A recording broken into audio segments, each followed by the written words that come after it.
The Book of Genesis, Chapter 11. Universal language, Babel, confusion.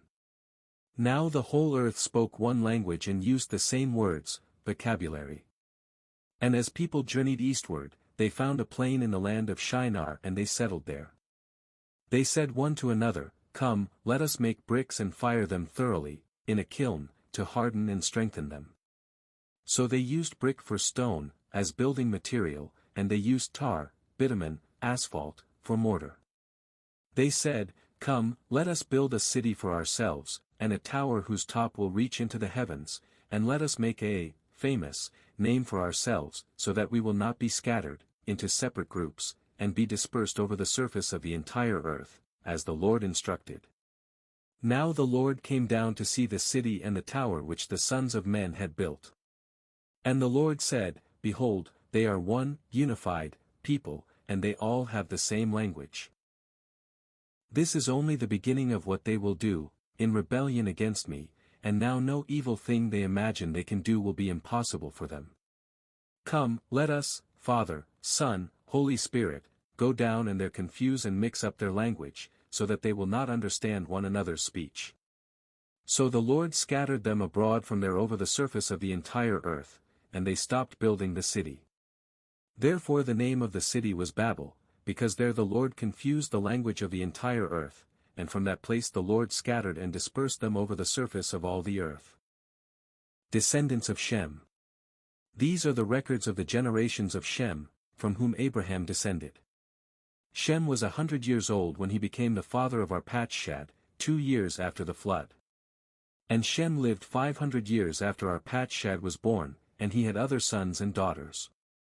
When Arpachshad had lived 35 years, he became the father of Shelah. Arpachshad lived 403 years after Shelah was born, and he had other sons and daughters.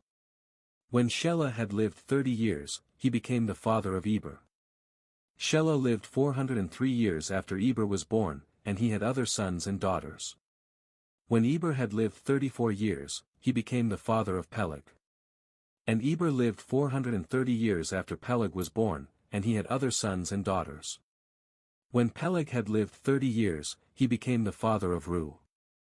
And Peleg lived 209 years after Reu was born, and he had other sons and daughters. When Reu had lived 32 years, he became the father of Serug. And Reu lived 207 years after Serug was born, and he had other sons and daughters. When Serug had lived 30 years, he became the father of Nahor. And Serug lived 200 years after Nahor was born, and he had other sons and daughters. When Nahor had lived 29 years, he became the father of Terah. And Nahor lived 119 years after Terah was born, and he had other sons and daughters. After Terah had lived 70 years, he became the father of Abram and Nahor and Haran, his firstborn. Now these are the records of the descendants of Terah. Terah was the father of Abram, Abraham, Nahor, and Haran was the father of Lot.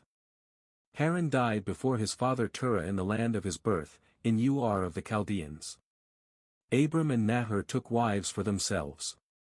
The name of Abram's wife was Sarai, later called Sarah, and the name of Nahor's wife was Milcah, the daughter of Haran, the father of Milcah and Iscah. But Sarai was barren, she did not have a child.